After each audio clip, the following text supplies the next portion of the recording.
Hello every pony, I am Critical Thought and welcome to my review of Power Ponies. Go, go, Power Rangers! No, Power Ponies. Although this episode is sort of a parody of that series in a way. Granted, it doesn't just draw inspiration from Power Rangers. It was also inspired by many other superhero properties like the Avengers and Justice League. This episode has been brought to us by veteran writers Megan McCarthy and Charlotte Fullerton, as well as newcomer Betsy McGowan. This would not only be Miss Fullerton's very last episode for the show, having previously worked on episodes like Look Before You Sleep, Suited for Success, and Baby Cakes, but like FM DeMarco in Season 6's 28 Pranks Later, Miss McGowan's debut would also be her last episode, as she would not contribute to FIM again. With so many writers new and old working on this one, will this episode turn out all the better for it?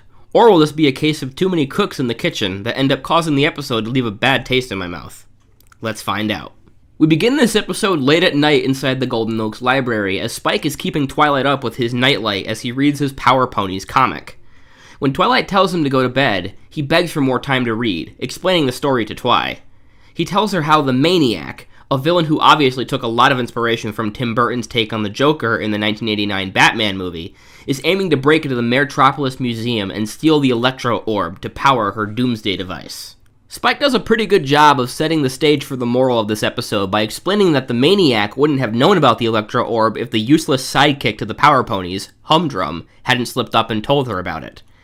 Twilight says she understands what it's like to get caught up in a good book, but they need to get some sleep so they are well rested to help fix up the Royal Sisters' castle in the morning.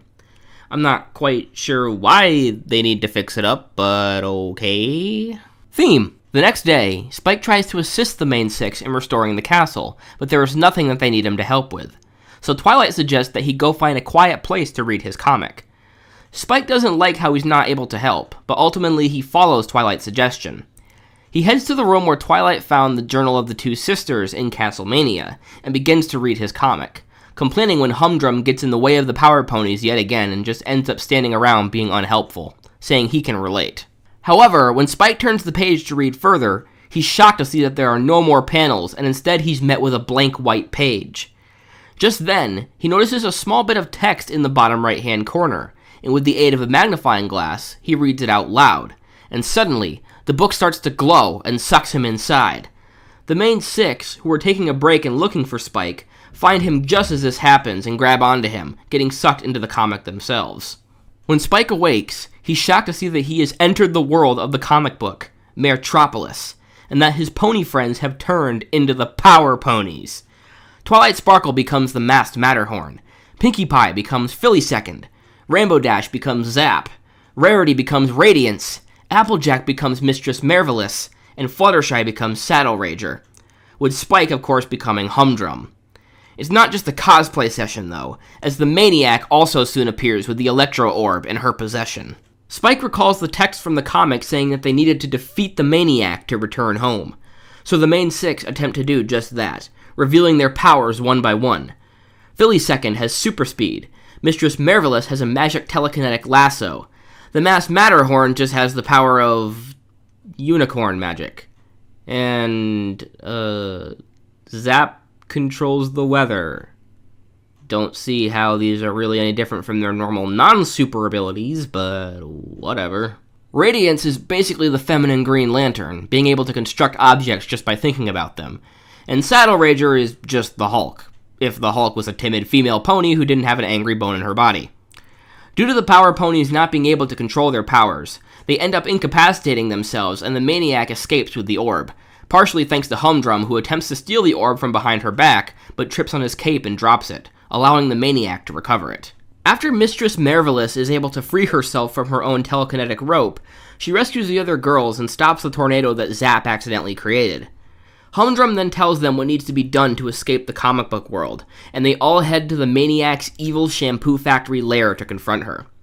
Sadly, because of Spike's lack of self-esteem in himself that is only further amplified by him becoming the useless Humdrum, he feels like he's powerless to help the Power Ponies.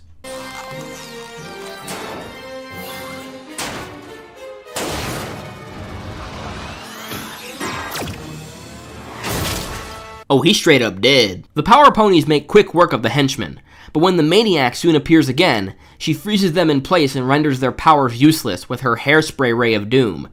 The only person she doesn't use this hairspray on is Humdrum, feeling that doing so would be pointless since he's not a threat to her, thus crushing his confidence even more. Humdrum crawls through the vents of the lair, talking to himself with a self-defeating attitude about how he won't be able to free his friends. He then notices that the hairspray has to be applied to his friends every few minutes to keep them frozen in place. The Maniac starts going on her usual exposition-heavy monologue that all supervillains do, and mentioning how no pony can stop her. When the Power Ponies bring up Humdrum, she continues to shrug him off, but the masked Matterhorn interjects, saying that in her world, Spike is a brave dragon who always pulls through for them. This finally gives Humdrum the courage he needs to save his friends. He distracts the henchmen surrounding the area long enough for the one who reapplies the Hairspray Ray of Doom to forget to do so, allowing the Power Ponies to free themselves from the cage and take on the Maniac. While the rest of them work on defeating the henchmen, Saddle Ranger attempts to leave the building since she can't get mad for the life of her and feels like she isn't being that helpful. The Maniac notices her and attempts to aim her Doomsday Cannon at her, but a little firefly gets between her cannon and Saddle Ranger, so she knocks it out of the way. This makes Saddle Ranger very, very angry. You wouldn't like her when she's angry. Are you kidding me? I mean, I know you're evil and everything, but you'd hurt a teensy little harmless firefly? Really? When you're just a great big meanie! There! I said it! What makes you think you're so special? Like the rules of common courtesy don't apply to you? Why don't you pick on somebody your own side?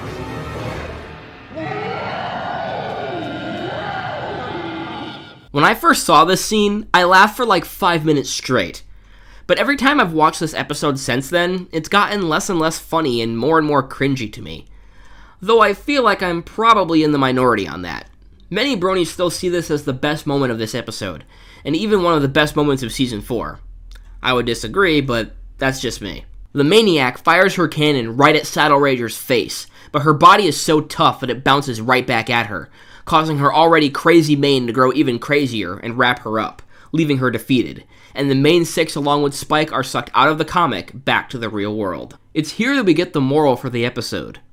Even if your friends don't always need your help, that doesn't mean you aren't helpful or loved by them. Just like the moral from Daring Don't, I feel like this is a really simple and age-neutral moral that was very welcome and needed in the show. We then close out this episode with Spike revealing where he got such a crazy magical comic book from. This one I got in Canterlot at the House of Enchanted Comics. Well, I didn't know it meant they were literally enchanted. I thought it just meant, like, the comics they sold there had really enchanting storylines. Hey, wait up! I'm an important part of this team, remember? So, what did I think of Power Ponies? This is probably the first real weak point of the season. I appreciate that they tried to pay homage to the likes of Saban, DC, and Marvel here, but much of the episode came off as cringy because of it, and I felt like they instead dragged it through the mud. To this day, the Maniac remains my most disliked MLP villain of all time. Even Gloriosa Daisy from Legend of Everfree was better, which is really sad. It's probably because she has no real motives.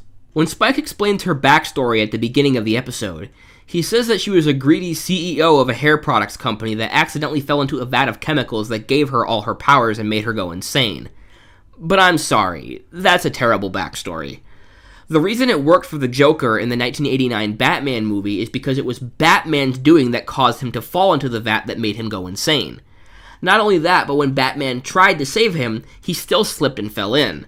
This gave the Joker a reason to resent Batman because he put him in that situation, and left him feeling like Batman didn't do enough to save him. Here, not only does making her an evil CEO from the beginning undermine her becoming a villain due to the chemicals, but since her falling in is nothing more than a clumsy accident, it just leaves her insanity as the main reason to blame as to why she became an antagonist to the Power Ponies. Which is really dumb. Luckily though, the message of this episode is good, and I've actually heard from some parents of kids who watch the show that this is their favorite episode, because it allowed them to have some great discussions with their children about self-esteem and confidence, which were areas in their kids' lives that were lacking. The comedy was also fairly decent, even if it only works until your second or third viewing. For those reasons, and how it enhances the viewing experience of other later episodes, namely the Season 5 mid-season finale, Do Princesses Dream of Magic Sheep, I'm giving this episode a watch it once rating. It's still not an episode I would call good, but it's also one that doesn't hurt to give a try. As always, I am Critical Thought, and I will see you all in my next video. Never stop thinking critical.